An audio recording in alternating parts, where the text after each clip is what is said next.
Le département du Rhône reste en vigilance orange aux orages jusqu'à demain matin 6 h. Soyez prudents, vigilants. Donc si vous devez vous déplacer en début d'après-midi, c'est Vienne qui a été touchée par un épisode orageux bref mais intense avec de la grêle. Pas de dégâts à déplorer. Pour autant, mais une vingtaine d'interventions des pompiers sur le secteur de Vienne donc cet après-midi. Hier, en fin de journée, l'orage n'a pas duré longtemps non plus, mais en revanche, il a fait des dégâts dans le Beaujolais. La grêle a détruit plusieurs hectares de vignes à quelques semaines maintenant du début des vendanges. Jade Lanier. C'est un laminage fait par la glace, c'est tout. Certains ont perdu toute leur exploitation en moins de 10 minutes. La grêle a ravagé environ 200 hectares de vignes dans le secteur de Blacé, Arnas et Saint-Julien. Les vignerons les plus touchés n'ont pas souhaité s'exprimer. Pour quelques-uns d'entre eux, les pertes représentent plus d'1 an et demi de travail. On sait qu'il y a quelques vignerons qui ont toutes leurs vignes qui sont touchées. Donc c'est toujours injuste parce que quand c'est qu'une parcelle, on en fait son deuil. Mais quand c'est toute votre exploitation qui est touchée, c'est très très injuste. Donc, parce qu'on est dans une période où on a déjà fait le gros du travail de la saison. Donc c'est un peu démoralisant. Selon ce représentant, c'est environ 2,5 millions d'euros de chiffre d'affaires qui se sont envolés. Et il faudra au moins 2 ans pour remettre toutes les vignes en état. Cet épisode de grêle met en péril les vendanges puisque certaines appellations n'auront même pas de cuvée 2022. Donc on parlait des vendanges autour du 20 août actuellement. On est sur ces dates-là, plus ou moins, on ne sait pas trop. Mais on est dans ces dates-là. Mais quand vous êtes dans une zone comme celle-là qui est totalement touchée, les vendanges sont finies. Même s'ils ont besoin d'eau à cause des épisodes de canicule, les vignerons appréhendent de nouveaux orages de grêle. Au total, les dégâts auraient touché 3 à 5% de l'intégralité des vignes du Beaujolais.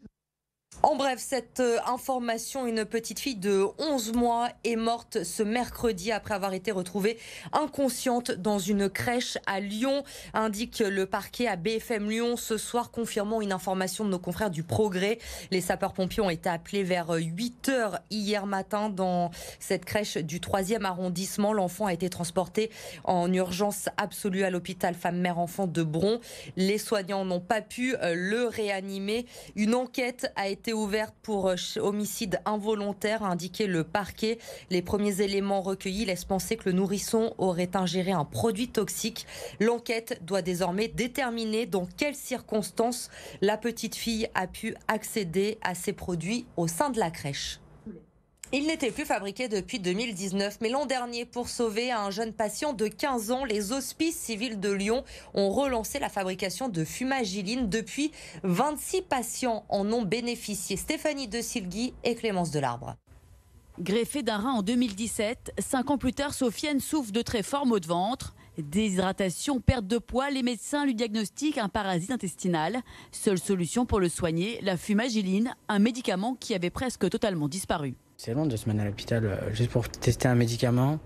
Ça m'a fait un peu peur. Ça va mieux, j'ai repris du poids, je suis en pleine forme. Je vais mieux. Après, il y a des hauts et des bas avec le rein, mais au niveau de mon ventre, j'ai plus mal au ventre. Ça, c'est sûr. Un remède des années 50 qui peut sauver des vies. Dans ce laboratoire des hospices civils de Lyon, les chercheurs se démènent pour refabriquer ce trésor.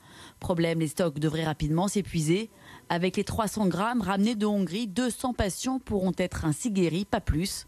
Les hôpitaux lyonnais souhaitent relancer la production à grande échelle. On éprouve toujours un soulagement quand on arrive à obtenir la matière première qui est désirée. Ensuite, on éprouve une immense satisfaction lorsqu'on arrive à produire ce médicament efficace. Et enfin, je dirais, c'est un encouragement à poursuivre ce type d'activité. Toxique et fragile, la fumagiline nécessite des mesures de protection importantes et doit être conservée à une température de moins 80 degrés. Je viens introduire mon volume de l'Aurafac et ma masse de fumagiline à l'intérieur de mon flacon. Le problème de cette préparation, c'est de faire une préparation homogène pour qu'à chaque dose, le patient reçoive la dose adéquate à son traitement. Malgré le coût élevé de fabrication, 24 demandes de fumagiline ont été déposées depuis le début de l'année. Le laboratoire a pu en satisfaire 1 sur 2. Lundi prochain, la métropole de Lyon va voter le nouveau règlement concernant la publicité dans les espaces publics. La majorité souhaite interdire les panneaux numériques, les publicités sur les bâches de chantier. L'objectif, c'est également d'éteindre les vitrines des commerces entre minuit et 6 heures ce matin. Pour convaincre justement les réticents, plusieurs collectifs anti-pub se sont rassemblés à Limonest pour une action pour dénoncer les effets néfastes de ces panneaux numériques. En fait, la question de la publicité dans l'espace public, elle est depuis historiquement maîtrisée par les afficheurs publicitaires, qui sont toujours proactifs et qui sont toujours dans l'initiative auprès des élus. Ce qui fait que les élus, en fait, ils ne reçoivent habituellement qu'un discours des afficheurs publicitaires. Par exemple, ces écrans, il y a plus de 90% des habitants de la métropole de Lyon qui n'en veulent pas. Donc il est essentiel que les élus, qu'ils soient de la majorité ou de l'opposition encore une fois, écoutent la population, un peu moins les lobbies publicitaires.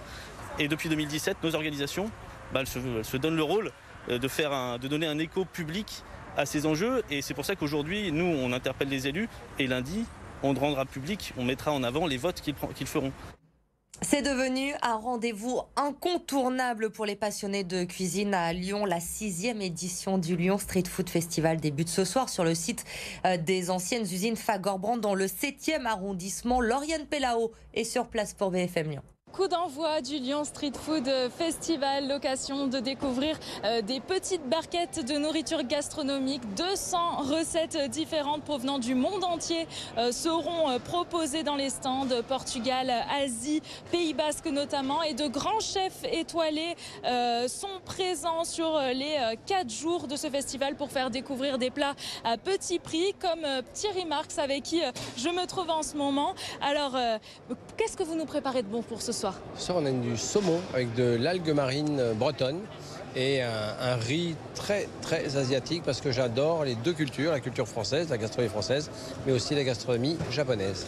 Et alors, qu'est-ce qui plaît finalement dans la street food aujourd'hui et comment on s'adapte pour faire cette street food tout en gardant les codes gastronomiques ? Qu'est-ce qui se plaît dans la street food ? Agréable à payer, agréable à manger. Ça, c'est la première des choses. Et en plus, la street food, c'est un vrai combat. C'est de la bonne cuisine, c'est fait par des artisans.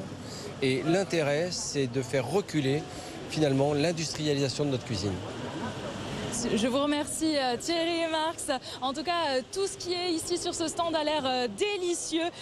Vous pouvez retrouver notamment de l'agneau, des salades de porc pastèque, des acras de morue et toutes sortes de plats ici. Et pour cette édition, il y a quelques nouveautés, des interviews de chefs devant le public, des conseils pour poster de superbes photos de ces plats sur les réseaux sociaux et encore des ateliers pour manger plus responsable.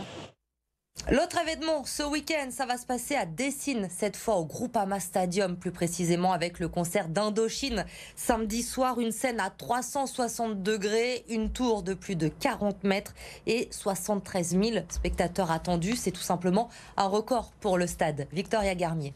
C'est la pièce maîtresse de ce concert hors norme. Un tube d'acier de 41 mètres de haut, recouvert d'écran. Là, ils sont en train de monter l'écran circulaire qui fait 2500 mètres carrés, qui est en train d'être assemblé, qui va donc englober toute la tour et faire un 360.